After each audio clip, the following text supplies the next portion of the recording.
Yes, yes. Welcome back, guys. Well, on Tuesday, July 6th, Minister of Culture, Gender, Entertainment and Sport, the Honorable Olivia Grange, made a statement to the House of Representatives regarding adjustments to the sexual harassment bill. A key player in this process is Professor Opal Palmer, University Director of the Institute for Gender and Development Studies, and she's on Zoom to discuss the points presented. Hello, Prof. Hello, it's wonderful to be here and to see you both. Oh, thank you very much. It's good to have you. Harris, are you going to take it? Yes. Go ahead. I mean, lots of things to discuss, but I want to focus on the critical areas. Well, let's start with who are the stakeholders who are involved in the decision process? We see it in the House of Representatives, but how does it get there? Well, one of the good things about the sexual harassment bill is that the Minister of Gender and had sent out a wide invitations for various stakeholders to weigh in on the sexual harassment bill.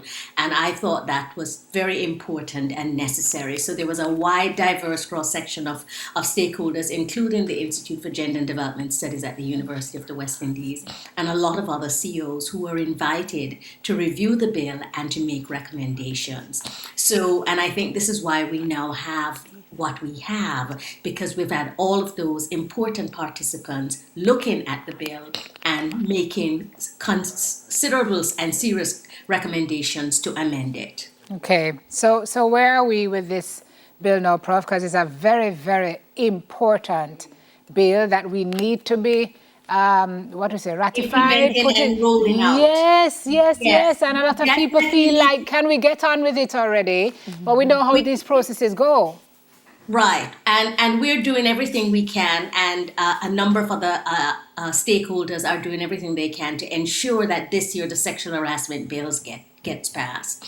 But I want to talk about some of the specific recommendations that we and others made that I think makes this bill a very fair gender equity, gender equality bill that looks at sexual harassment in a much wider cross-section than the workplace, what we normally know as the workplace, because in Jamaica, as we know, there are many informal workplaces, and that was one of the considerations and some of the considerations that we wanted to deal with.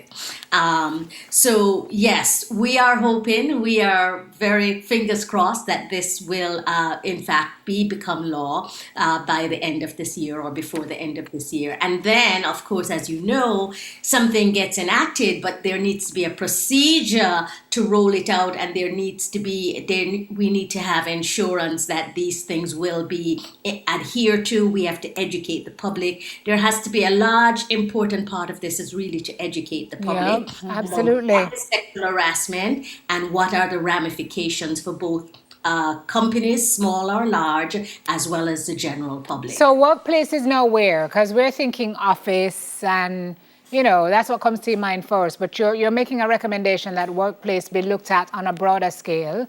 Right. So, one of the things, Shirley Price from the domestic workers was very much vocal in terms of household workers. Absolutely. And what that space inquires, and that is not just the employees, but people who come to work, who come to the household, who oftentimes victimize household workers.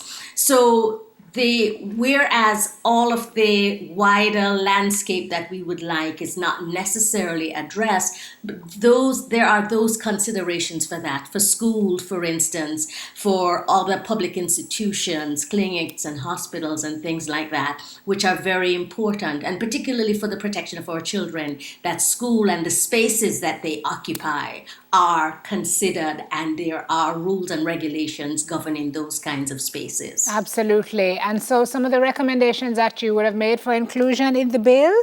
Well, one of the important things for me and for many of us was that initially the bill said you only had 12 months to report it. Right. Well, based on all of the psychological evidence we have, we know that oftentimes it takes many, many years for people to get brave enough and feel empowered enough after they've been victimized to report it.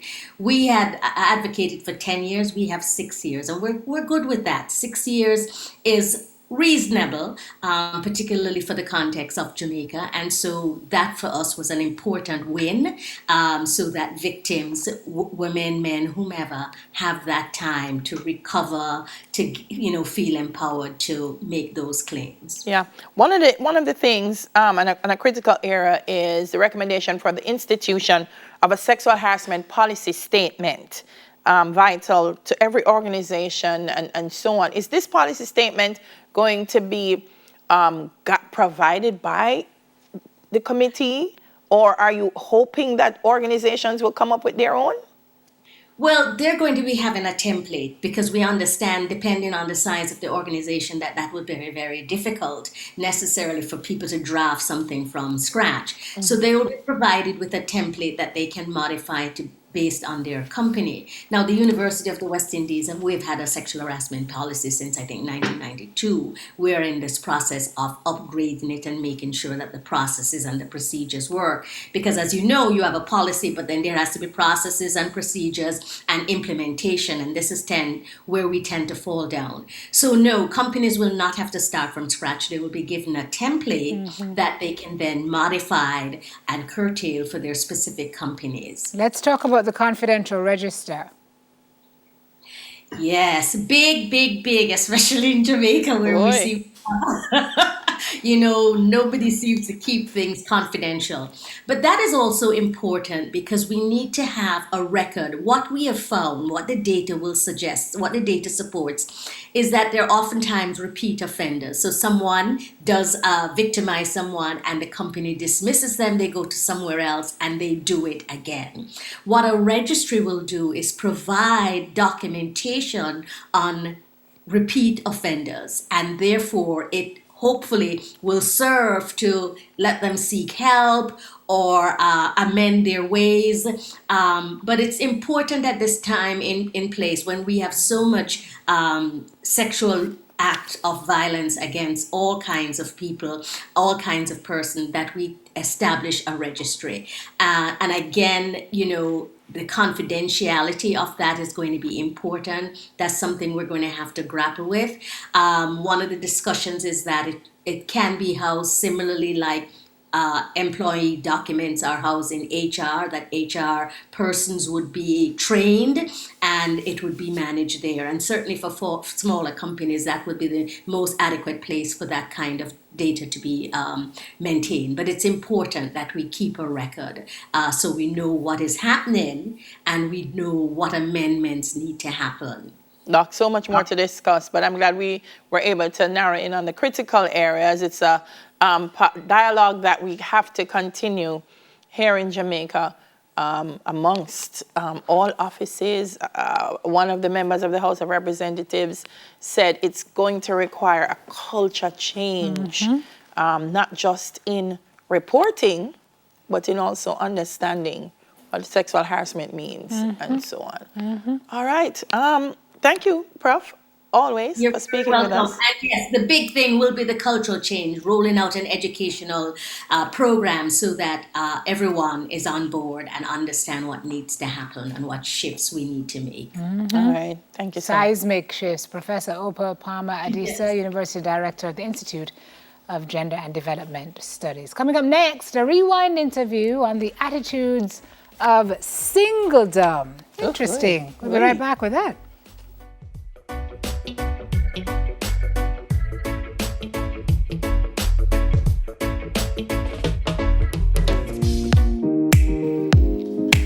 Okay, free and single, we love to mingle, we love the single life. Yay! That song just came to me a while ago. This says some people hate the single life, some people love it.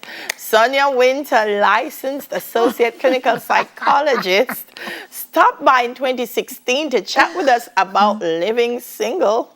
Let's watch.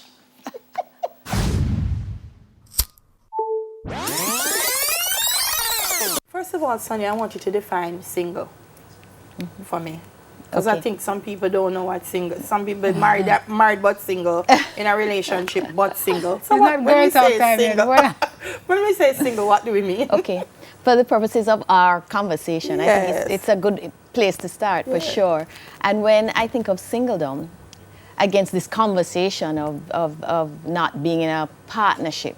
I think we're talking about, in Jamaican parlance, you don't have a baby mother, you don't have a baby father, you don't have a visiting partner, you don't have a husband, you don't have a wife, you don't have a boyfriend. You are not part of a relationship. Unattached. That's the perfect word. You're unattached. So you face this world on your own, you make your own decisions, and there's no one else sharing your life. Yeah. Is there a stereotype in Jamaica? Do we look down on those people? Do we laugh at them? I think that's what this conversation is about. Yeah. Yes, the truth is, from the time that we're children, the conversations, the stories that we hear, the things we watch on television, Hollywood, the stars, tabloids, everything talks about two people being happily ever after. Isn't that the refrain that we hear? Prince Charming, it means you're not a princess. Absolutely. And if you don't have someone in your life, then there's a big question sign beside your name. And what's interesting is as long as you're in a relationship, there's not the same questions asked. It might not even be a monogamous relationship. Some people but in relationships need to be single. That's all I'm saying. No, it's true, because they're in relationships that are doing them no good. Well, the thing about it is, Simone, some people choose to be single as well. You know, and that's never an assumption made. Right. If there's a woman who is single, there's immediately an assumption that somehow she hasn't been chosen, or that something's not good enough about her. Not that, guess what? She has chosen for herself. She has made an active decision. Is that the same for a man? Is he stereotyped in the same way? He is also stereotyped, but not to the same extent. Men get a little bit more flexibility in this domain. They're allowed to, choose. Lots more flexibility. Perhaps a lot more. All right, so we have a list. Sonia, we're going to go through them. The first one says, attitudes, women and how to find love when you think you'll be single forever. Now, just the whole way that sentence is phrased, you think you'll be single forever, is phrased as if that's a curse. That's a curse, True. And so many different mechanisms are developed to help people find the right one. Think about online dating and how that has just exploded. It's because there's an assumption. Farmers only. Absolutely. Christian mingle, black people. I read a lot, guys. And the list goes on and on and on. Just don't make her sing the farmers only song. Yeah. So the attitude is, first of all, not to see being single as a sentence, Right. and to believe that you can stop being single at any age. Relationships start at any age. Absolutely. All right. All the worrying in the world won't help. And again, the assumption is if you're single, you're going to be worried about something.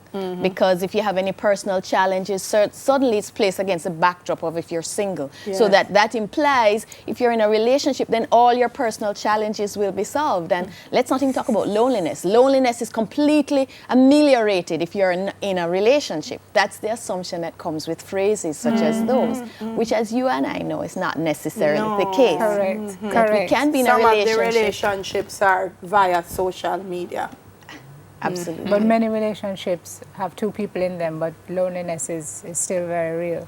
Right. So letting go of expectations, that can free you, eh? Absolutely. Talk to us a little bit about that. As I said before, expectations are impressed upon in single people, is that they need to be in a relationship, and the secondary expectations that come out of that is that places a lot of stress and high expectations on a relationship, because suddenly now the relationship becomes the solution to all that ails us.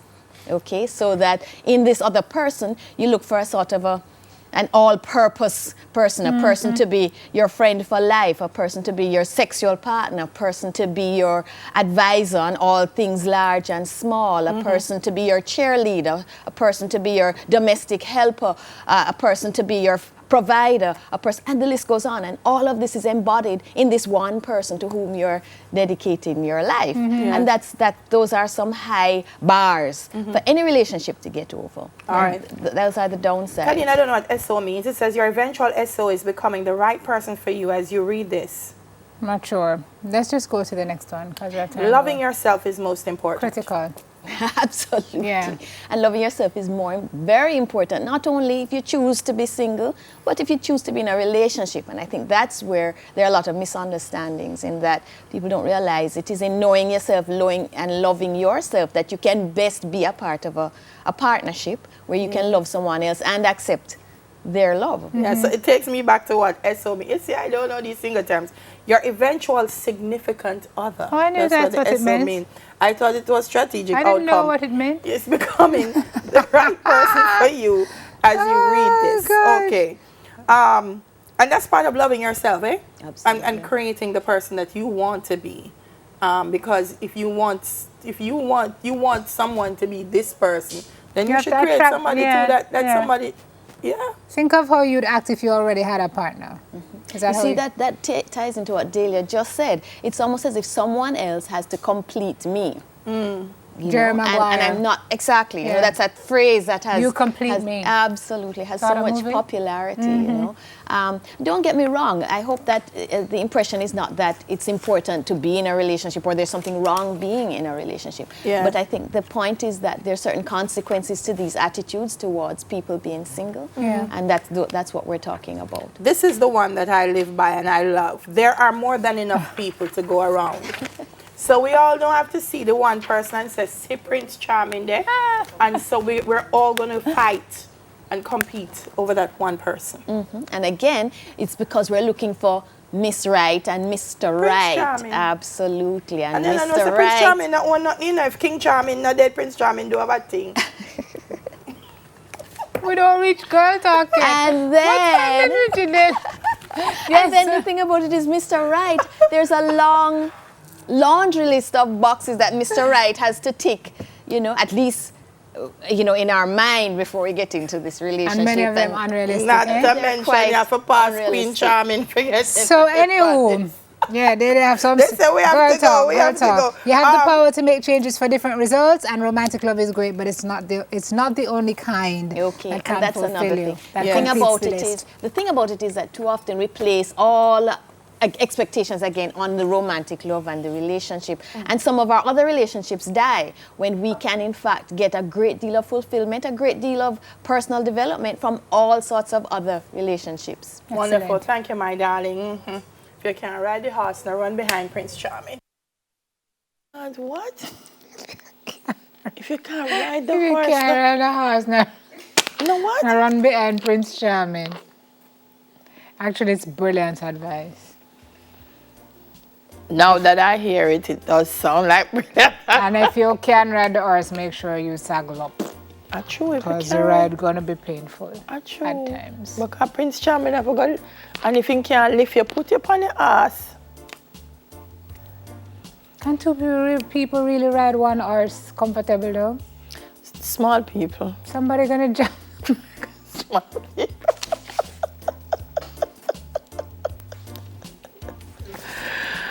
Oh, my word. Still to come. Awards, designs, and music with Orville Bagger Case, but here is the second edition of News in 5. Tududup, tududup, tududup. Thanks for joining us for News in 5. I'm Shamela Pullen. A special welcome to viewers on onespotmedia.com. Mayor of Mandeville, Donovan Mitchell, is appealing to promoters to comply with the new COVID-19 measures. Local government minister Desmond McKenzie has reported that since the reopening of the entertainment sector, more than 600 illegal parties were held. Mission is needed from both the municipal corporation and the police for the events to take place. Persons have to understand that the town of Mandeville or Manchester is not a free-for-all town or parish. People have to obey the rules and regulations here, because at the end of the day, you hear all different arguments about who doing what or who not doing what. And I'm saying that to be forearmed is to be forewarned. As the search continues for the 15 Hondurans who disappeared at sea while on their way to Jamaica, the Ministry of Agriculture and Fisheries is introducing a new satellite-based vessel monitoring system. It will be used by the National Fisheries Authority. The system is being rolled out as a pilot project for conch fishers. Agriculture and Fisheries Minister Floyd Green says other measures are coming to improve the safety of fisherfolk in Jamaican waters. And also are taking steps to add a very high frequency marine radio communication system, which we have put in the budget for next financial year. And Mr. Green says he's still hopeful the 15 Honduran fishermen will be found. The men were on their way to Jamaica for the lobster fishing season. Challenging time for them, but I'm still hopeful. I know the JDF and our Marine Police are doing all they can, and I know a number of private vessels have also joined in the search. News in sports. Reigning Olympic 110-meter hurdles champion has made some damning allegations about the Jamaica Athletics Administrative Association after his non-selection for the Tokyo Olympic Games. Renarda Brown reports. Monday's press conference ahead of the Gateshead Diamond League meet took a dramatic turn when reigning Olympic 110-meter hurdles champion Omar McLeod was asked about not being able to defend his title in Tokyo. The 27-year-old, who finished last at the Jamaica National Championships, used the opportunity to slam the Jamaica Athletics Administrative Association with some damning allegations. I just don't think I was given or granted the fair opportunity to make the team with this ridiculous schedule that I've never seen in my years of track and field. I've never seen a ridiculous schedule like that where they have semifinals in late the evening and then without recovery, and the country was on complete lockdown, so we were unable to go back to the hotel and get food.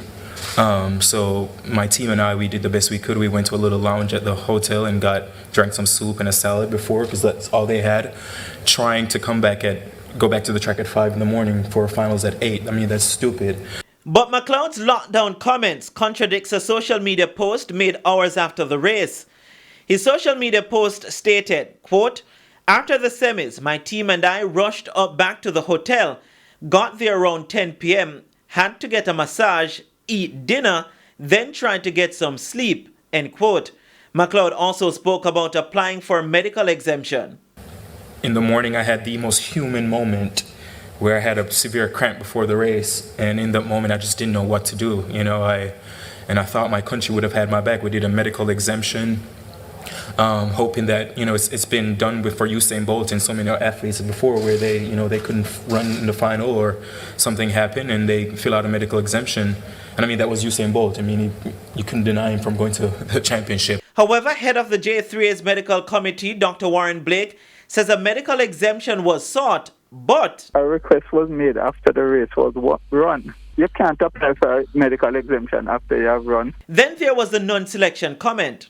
My team and I, we did everything we possibly could. We sent them emails. We went and met with the J3 selection team.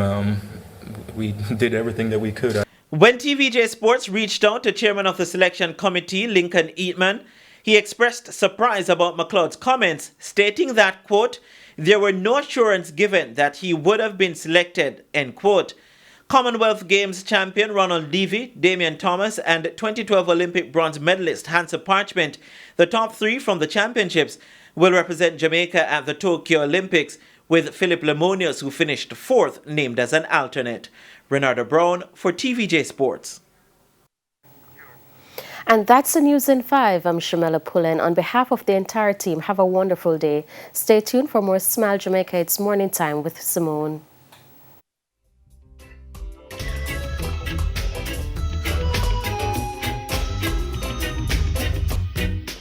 Oh, for me too. For me too. The sounds of Christmas in July with home tea. His friend Frankie Campbell of Fab Five says this gentleman has designed over 5,000 album covers. Well, Orville Bagger Case has been designing and entertaining for a long time. And he was recently honored with the Gregory Isaacs Foundation Award at the 2021 Jamaica Reggae Industry Association ceremony. Good morning to you, sir. Good morning. So good to put it, turn up that song there again. No man, we need a little bit of this in the July, Christmas in July. Let's bring back a good feeling. You know that voice, sir? I know that Whose voice. voice is that? I've lived with that voice for quite some time. This was what? Let me see. You joined Home Tea in 1973. 1973. You were invited to a listening session with them, and you told them, "We don't need a lead singer." Yes, you need. I wonder what I was invited for, but I heard them singing and their harmony song good. I said, but you need a lead singer, and I remember Leroy Bennett, not Michael, but Leroy Bennett. He said, "The way you think you're there for." Exactly right. But you're out of order, and then the rest, as they say, is what? History. Well, History. you know, history. So we know that you were doing that, but I did not know that you are also a prolific vinyl album designer. No, yes, but a graphic artist. Well, I do other things too, you know, but I do a lot of.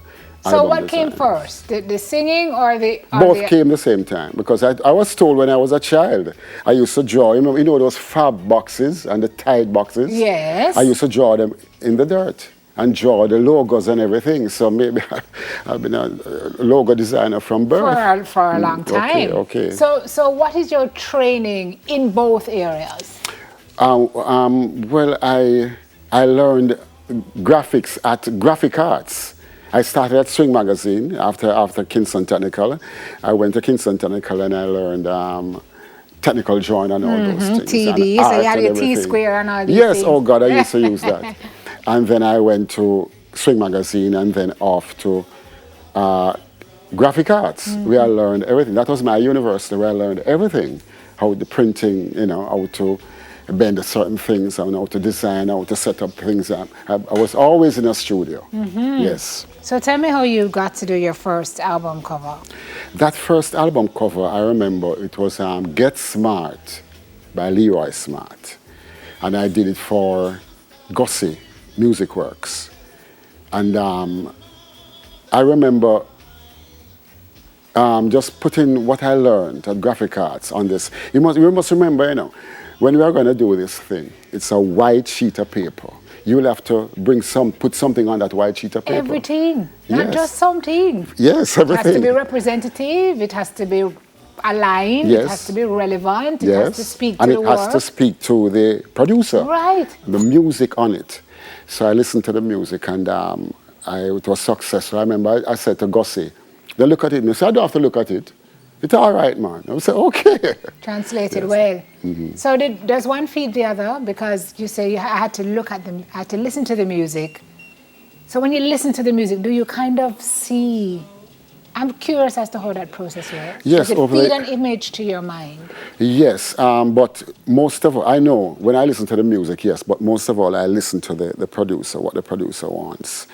When he comes to me, I listen to him and I say, well, tell me what you want, what you. But most of the time, you know, a lot of the time I don't listen to them, you know. I just listen to what he's saying now. But because sometimes your man might bring a stick drawing and all them type of thing, and this is what I want, and it just doesn't work sometimes, you know. So you listen to the brief that the producer gives you. Yes, and then you do your thing. I go inside and come out with the thing. How long does it usually take you? Beg your pardon? How long does it take you to ideate and to put something on paper? Well, sometimes I would do 3 albums a night, and it would. What you say a while ago, sir? 3 albums a night. Per night? Yes, on the vinyl, but the CD is much more because they have pages and pages.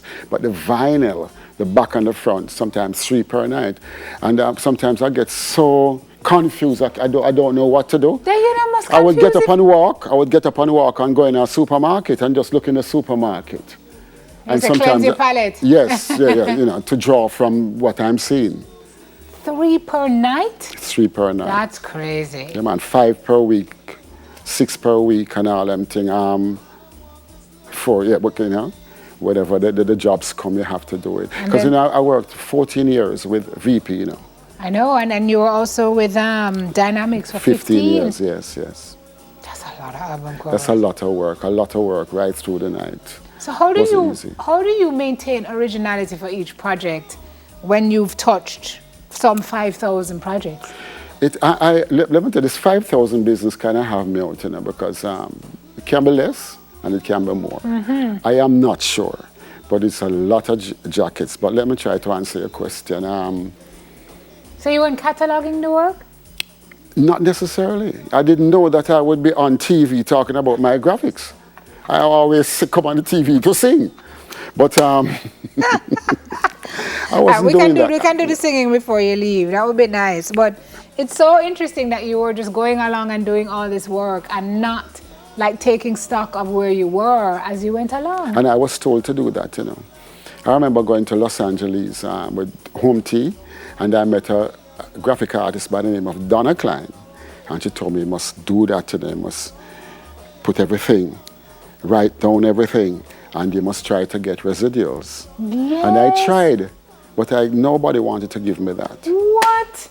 You can imagine I would be a billionaire today. But is that legal? It's your work. It's your my, work. Your work yes, is not but on the credits? I don't think.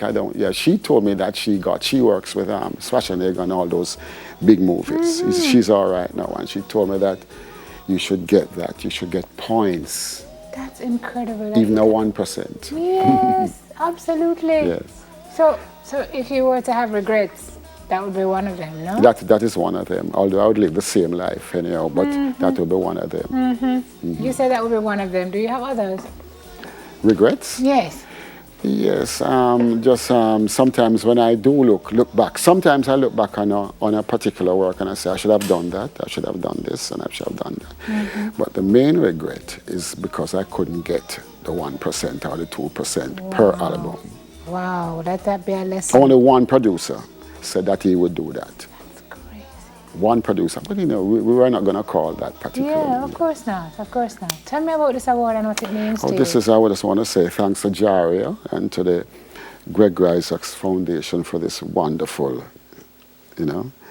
because it shows that somebody is out there looking and taking stock. That I've been working in the nights when everybody is sleeping, right through the nights. For 30 years, you say? That's yes. a lot of no sleep. A lot of no sleep. Because I remember I double it with the singing too. I know. So tell us what's happening now. I mean, COVID has been here for a little while. Well, it had dampened on the entertainment industry, but well, people are still making albums, right? Well, yes. I'm a little bit lucky because I do preparation. So a lot of people come to me to prepare for what is happening after COVID. So I'll do a couple of sleeves still. Just a couple. It has been difficult, but we have to move on. Wow, it's great to meet you. Such an honor. This is also an honor.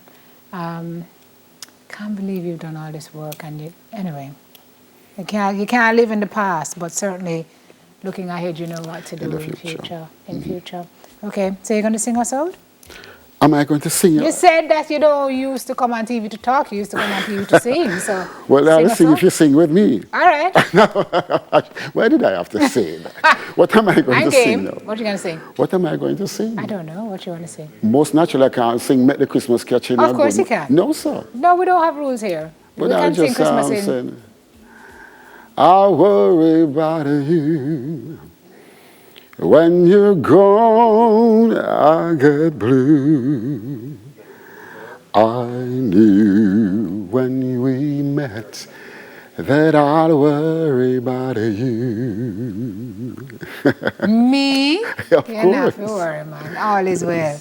So great to meet you. Thank you for coming this morning. Thank you very much for having me. Keep safe and all the very best to you. Thank you so much. Orville Bagacase, graphic designer, entertainer, and 2021 recipient of the Gregory Isaacs Foundation Award from Jaria. All right, when we come back, we're switching lanes. Baby Father, Baby Daddy, Syndrome. That is next on Girl Talk. We'll be right back.